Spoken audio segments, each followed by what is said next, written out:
Welcome to Grant Writing Made Clear.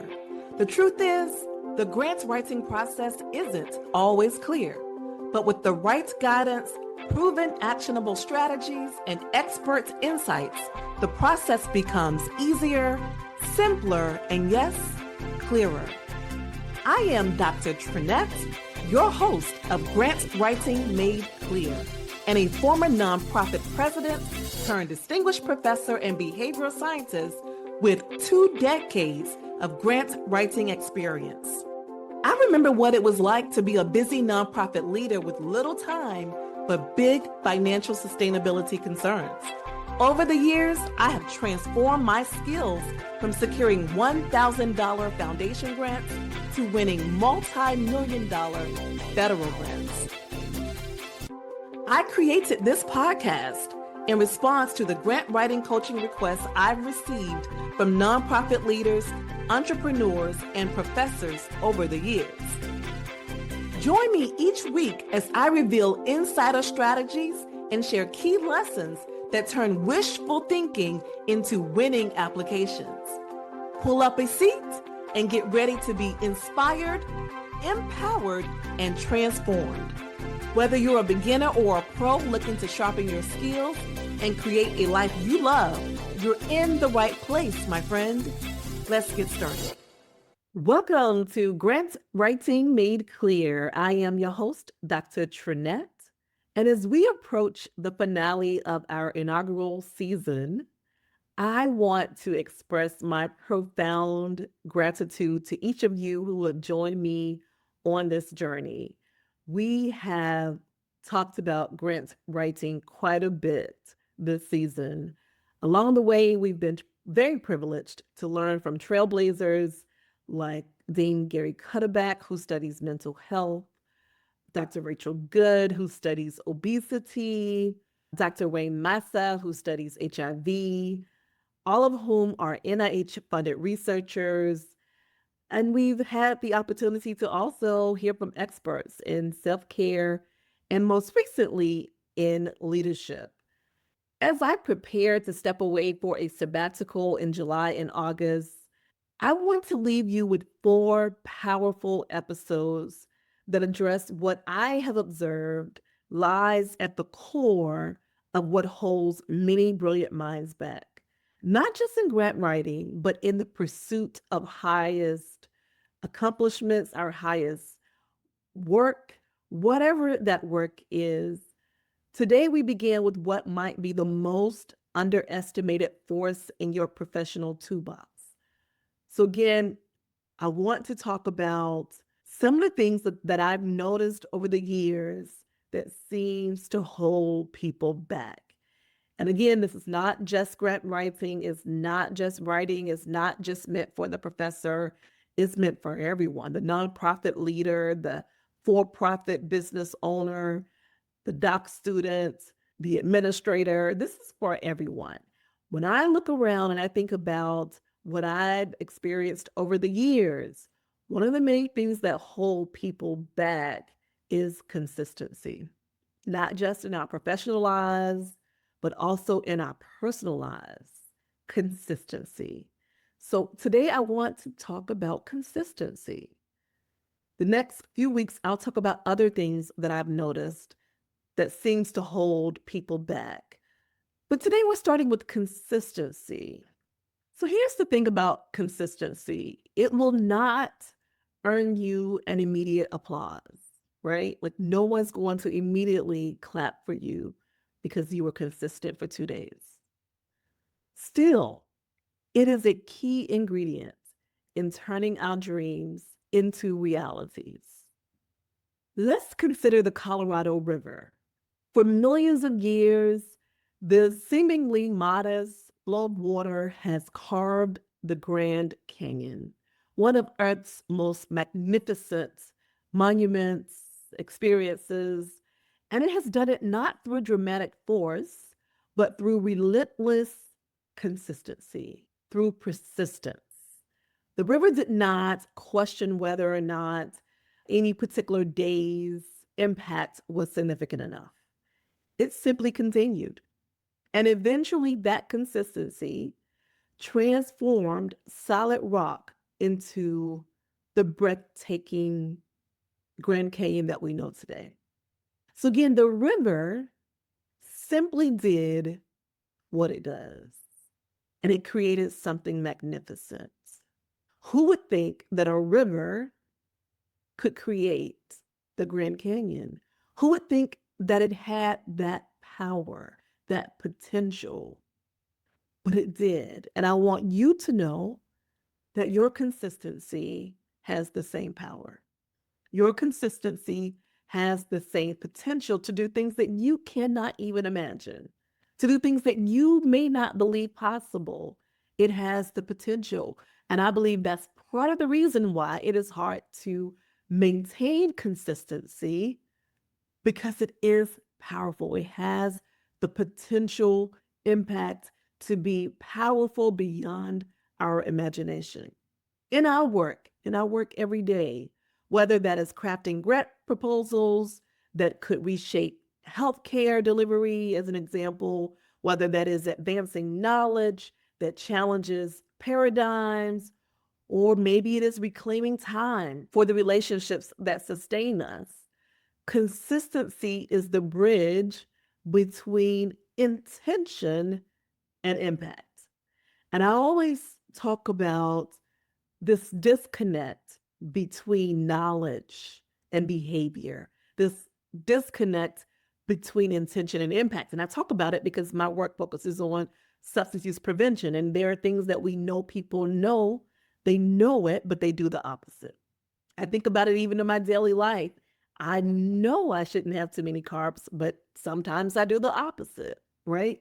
Consistency is the bridge that gets us from what we believe and what we intend to do to what we actually do and the impact that we want to have. But this bridge can be difficult to cross. It can be difficult to cross.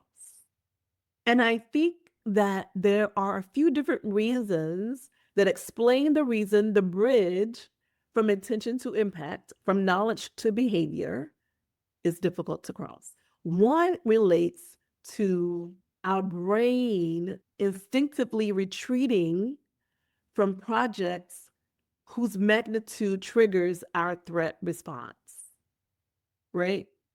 So a multi-million-dollar grant proposal activates the same neural pathways as physical danger. For example, I talked about in the last episode that I recently submitted my largest grant application ever, which was over $7 million, excluding indirect. So including indirect costs, it was over $10 million, right? It was about 11 million, including indirect. Not only was it a lot of money, but it was a huge application to write in a short period of time. It required deep scientific thinking. It required collaborators, both scientific collaborators and community partners, which required a lot of letters of support, over 20 letters of support that we had to solicit and ensure we received in time for submission. It was hard for me to get started writing because the magnitude of the grant application triggered a response in me that caused me to stall a bit. I knew that what was ahead of me was enormous, and the magnitude caused temporary paralysis, right? I knew it was a lot. I knew it was going to be a lot. My team knew it was a lot. We knew it was going to be a lot. And that caused me to stall a bit. I'm being honest. I'm being transparent. I was not excited about writing such a large grant application because I knew it was going to be enormous, a significant undertaking in a short period of time. But I am one of those people that set a goal. I'm going to do what it takes to try to achieve that goal. And so I started writing. I pulled my team together. I drafted an outline and I started writing. And after I started, it's like, oh, this is not so bad. That's not so bad. I can do this. I was cool, calm, and collected. Okay, I had this. But even with that, there were times when It seemed overwhelming for people on my team because it was a huge undertaking. The magnitude of such a large grant application, along with everything else that was on our plates, caused temporary paralysis. That's one of the reasons why it is difficult to cross that bridge. Another reason that it can be difficult for us to remain consistent is not only fearing the magnitude of a project, it is also believing that we need to be perfect. Many of us have been conditioned to believe that excellence requires flawlessness. We believe that we have to be perfect. But I believe that mastery, that excellence emerges through countless iterations and refinements. You've heard me say this before. I believe that we revise, right? Because the idea that we have to be perfect turns every draft into a high stakes performance rather than a necessary developmental stage. When we focus on excellence instead of perfection, we recognize that revising is part of the process. But when we focus on perfectionism as the goal, then we believe that we cannot make a mistake. We believe that it has to be perfect.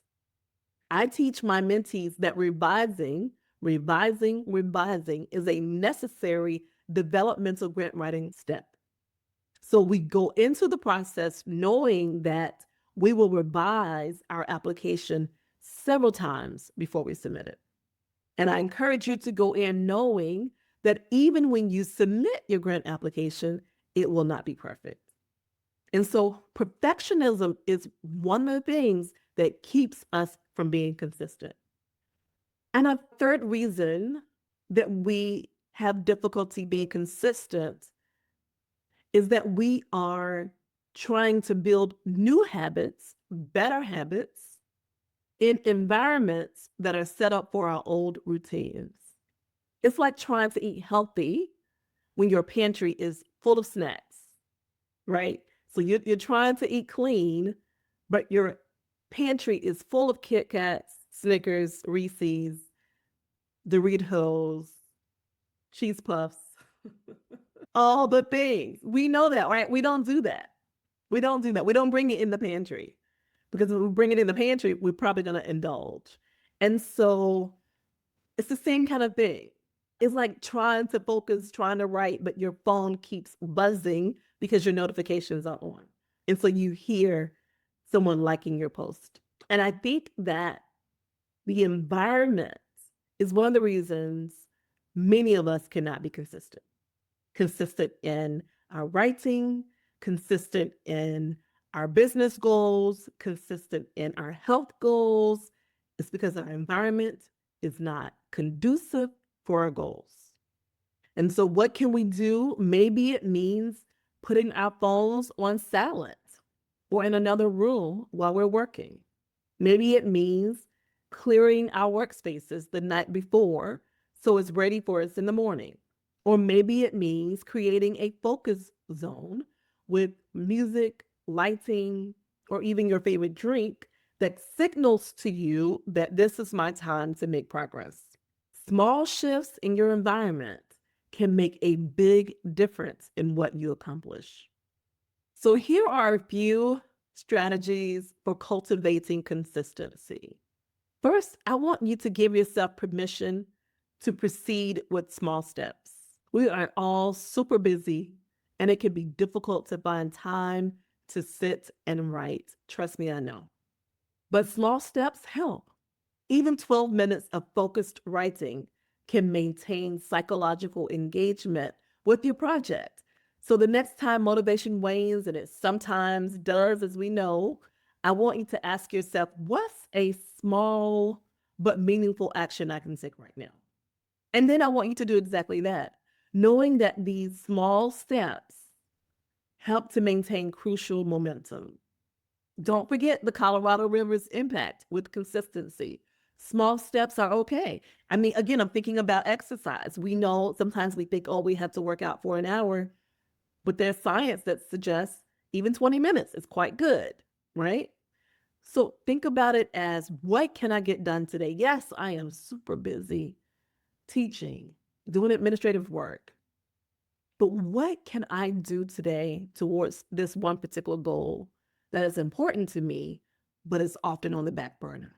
What can I do today? What can I do? 12 minutes. What can I do today? Let's also create contextual triggers. So we know that the human brain thrives on environmental cues. So instead of relying on willpower, you can design your environment to prompt desired behaviors. We talked about this a while back when we had an expert come and talk to us about self-care, and she talked about the importance of habit stacking. The importance of habit stacking. We can do the same thing with grant writing. So, for example, maybe you place a specific notebook on your desk that signals grant writing mode. And now, when you see it, you know you have to stop and write or stop and brainstorm. Maybe you create a unique Spotify playlist that your brain associates exclusively with proposal development. So, when it plays, you know it's time to write. Or maybe you reserve a particular chair or space solely for grant writing. And you train your mind to shift gears upon encountering these contextual triggers. Maybe it's putting a notebook by your coffee machine. Maybe it is putting a certain app on your phone and it gives you a notification. But the same way we habit stack in taking care of ourselves, I believe we can habit stack and we can create cues for our grant writing. So that's something for you to think about, is how can I habit stack? How can I promote grant writing in my environment? You can also think about narrative tracking. So moving beyond simply tracking your habits, but also narrative tracking. So documenting not just whether you showed up to write, but capturing brief reflections on what you learned, what challenged you, and what surprised you. This type of narrative tracking can transform accountability from binary, yes, no, I did something, to meaningful storyline, allowing you to identify patterns and adaptations that conventional tracking misses, right? So you might take a moment just to narrative track when you showed up, how you were feeling in that moment, what happened prior to you choosing to write. And that narrative tracking will help you better understand yourself. And so you may want to consider narrative tracking. And finally, I want you to consider the process of knowledge creation. A lot of times we focus on outcomes, right? We focus on products, but not the process. We undervalue the process a lot of times. But I want you to take a moment to celebrate the courage it takes to sit down and face a blank screen, to face a blank page. The discipline required to read one more article when you're tired. The resilience demonstrated when you return to this process after rejection. I want you to take a moment to celebrate the process, right? Maybe you did not receive a grant last year, but maybe you tried. Maybe you tried. And I do think that there is honor in trying. And this is not me cheerleading just to be a cheerleader, or you cheerleading just to be a cheerleader. Is recognizing the profound dignity in the work itself, in the ideas itself, in the methods itself. There is honor and dignity in the work, not just in the products. And what I love about consistency, and we've talked about this before, is that it creates cognitive residue, such that your project remains active in your subconscious even when you're not actively working on it. So this explains why solutions and great ideas often appear during your morning shower. I mean, for me, I have conceptualized a couple strong grant ideas in the shower, right?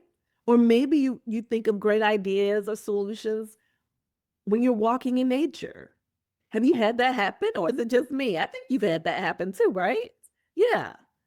So some of our best ideas have come in the shower, on walks, when driving, and it's because of cognitive residue.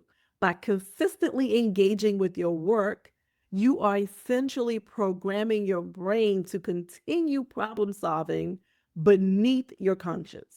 This is similar to what happens with exercise. When you do HIIT, right? High intensity interval training, your body continues burning calories even after the workout ends. That's what people call the afterburn effect. The same goes with strength training. When your muscles keep repairing and growing long after you put down the weights. Likewise, when you consistently engage with your work, your brain keeps working in the background, making connections, generating insights, thinking of great ideas, solving problems, even when you think you've stepped away. So there is value in being consistent because it leads to cognitive residue. It helps you think of ideas that you would not otherwise think of, and to do it fairly passively. Right? That's why you all have heard me say that I have a note taker on my phone. It's called Journey, an app called Journey. And I will open it up because sometimes I have an idea while I'm driving. I pull over, I write my notes, and I keep going. Sometimes it is while I am watching TV, some idea comes to mind, and I write my notes, my ideas about it. It is really an amazing process if you are consistent in your work, that your subconscious will continue to work and produce amazing insights, even when you're not trying to. And so I invite you to identify one project, something meaningful, but perhaps intimidating, like that grant I had, where you're engaging in consistency for the next 14 days, right? So I want you to think about one project where you would like to be consistent for the next 14 days. Define what consistency means. Is it time based, meaning at least 12 minutes per day? Or is it task based, meaning writing at least one paragraph per day? You define what consistency is for you for this one particular project and make it small enough to be sustainable, but significant enough to matter, to help you get where you need to go. And so I want you to start with that, identifying one project that you could work on, that you want to work on for 14 days. Then you define your consistency. And then I want to invite you to take it a step further by joining my private Facebook group. Facebook is called Grant Writing Made Clear, and signing up for our 14-day writing challenge. It's happening mid to late June, so really soon, really soon. I want you to sign up for this 14-day writing challenge. Completely free. It's in community with support, with accountability. And this really is a high reward, low pressure opportunity to build powerful momentum with support. Together, we will set meaningful goals and check in daily inside the group for support, accountability, and encouragement. You'll stay connected, you'll stay consistent, and I believe you will see progress without the overwhelm because there is support in the group. So whether you're revising a grant proposal, drafting a new grant proposal, writing a manuscript, writing a book chapter, writing a policy brief, drafting a newsletter, or simply trying to build a new habit, this 14-day writing challenge is designed to help you move the needle forward. So I want to encourage you to go to Facebook, look for Grant Writing Made Clear, join our group, tell a friend, tell a colleague, tell a mentor, tell a mentee, join us there, and let's write for 14 days to move the needle forward. And I want you to remember this. The most profound transformations emerge through patience, persistent attention. It emerges through consistency, your quiet devotion to showing up, especially on days where motivation fails you, is creating ripples you cannot yet see. The grant that changes a community's health trajectory, the research that redirects the field's understanding about some particular problem or some particular way to solve that problem, the mentorship that awakens someone's calling. None of these happen through brilliance alone. They require the act of showing up day after day with whatever you have to offer, whether you want to or not. It requires consistency. Your consistent efforts are not mundane routine. They're not. They are radical acts of faith in the work you are called to do. And that commitment may be the most powerful force you possess. Think about the Colorado River. I hope to see you in the 14-day writing challenge. I hope to hear that you're being consistent. I'm wishing you all the best. Until next week, this is Dr. Trinette, reminding you that your light illuminates more than you know. Take good care, my friend. Thank you for listening to Grant Writing Made Clear. I hope today's episode gave you inspiration, confidence, and clear information that you can turn into action. Remember, you are not alone. There is a whole community here striving for the same impact. If you enjoyed today's episode, please subscribe, leave a quick review to help more people find the show, and share this episode with others in your network. It really does make a difference. For more grant writing tips and resources, follow me on social media. Until next time, keep showing up, keep learning, and remain determined. I'll talk to you next time. Goodbye for now.